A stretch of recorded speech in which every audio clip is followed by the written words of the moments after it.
చిలుకూరు బాలాజీ ఆలయంలో ఘోర అపచారం జరిగింది. ప్రధాన అర్చకుడు రంగరాజన్ ఇంటిపై కొంతమంది వ్యక్తులు దాడి చేశారు. అసలు వాళ్ళు ఎందుకు దాడి చేశారు? ఆయనను ఏమని ప్రశ్నించారు?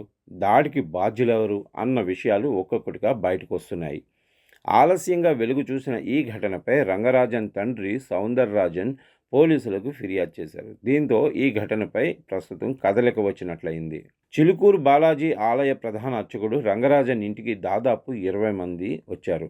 తాము రామరాజ్యం కోసం పాటుపడుతున్నామని, రామరాజ్యం సంస్థలో చేరి తమతో కలిసి రావాలని, ఆలయ బాధ్యతలను తమ రామరాజ్యం సంస్థకు అప్పగించాలని, మీ వద్ద ఉన్న భక్తులను తమ కమిటీలో సభ్యులుగా చేర్చాలని ఒత్తిడి చేశారు. దీంతో దానికి రంగరాజన్ ఒప్పుకోలేదు. దీంతో తీవ్ర పదాలతో ఆయనపై వీరరాఘవరెడ్డి అనే వ్యక్తి విరుచుకుపడ్డాడు. ఆ సమయంలో వీడియో తీస్తూ రికార్డ్ చేశారు. దాడి సమయంలో వీరరాఘవ, ఆయన అనుచరుల వేధింపుల కారణంగా రంగరాజన్ కన్నీరు కారుస్తున్న దృశ్యాలు వీడియోలో స్పష్టంగా కనిపించాయి. రంగరాజన్పై దాడి చేసిన తర్వాత వీడియో రికార్డ్ చేసినట్లు తెలుస్తుంది. రంగరాజన్ నేలపై కింద కూర్చుని ఉండగా కుర్చీలపై వీరరాఘవ, ఆయన అనుచరులు ఉన్నట్లు వీడియోలో స్పష్టంగా కనిపిస్తుంది.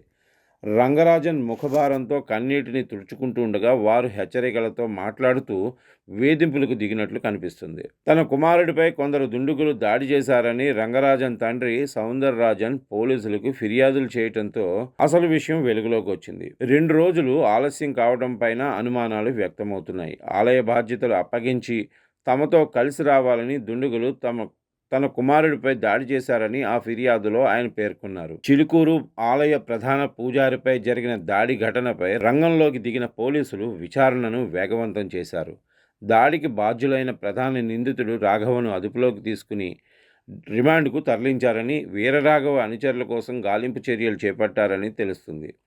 వీరరాఘవ పూర్వాపరాలను పోలీసులు సమగ్రంగా దర్యాప్తు చేస్తున్నారు. ఆందోళన కలిగించే అంశాలు ప్రస్తుతం వెలుగులోకి వస్తున్నట్లు తెలుస్తుంది. అసలు ఈ వీరరాఘవ ఎవరు అనే విషయం గురించి తెలుసుకుంటే, ఏపీలోని అనపర్తికి చెందిన ఈ వీరరాఘవ ఏపీ, తెలంగాణలోని వివిధ ఆలయాలకు వెళ్తున్నట్లు ఒక విషయం అయితే వెలుగులోకి వస్తుంది. రామరాజ్యం పేరిట సైన్యం తయారు చేస్తున్నట్లు సమాచారం.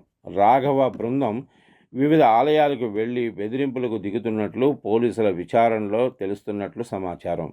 ఇటీవలే విజయవాడ, కోటప్పకొండ ఆలయాలకు వెళ్ళినట్లు విచారణలో తేలిందని తెలిసింది.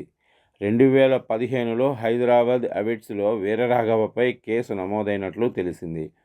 ఆలయ పూజారి రంగరాజన్పై దాడి ఘటన అనంతరం కేంద్ర మంత్రి Bandi Sanjay, BRS working president KTR స్పందించారు. రంగరాజన్కు అండగా ఉంటామని ప్రకటించారు. దాడి ఘటనపై సమగ్ర దర్యాప్తు జరపాలని, నిందితులపై కఠిన చర్యలు తీసుకోవాలని వారు పోలీసులను కోరారు.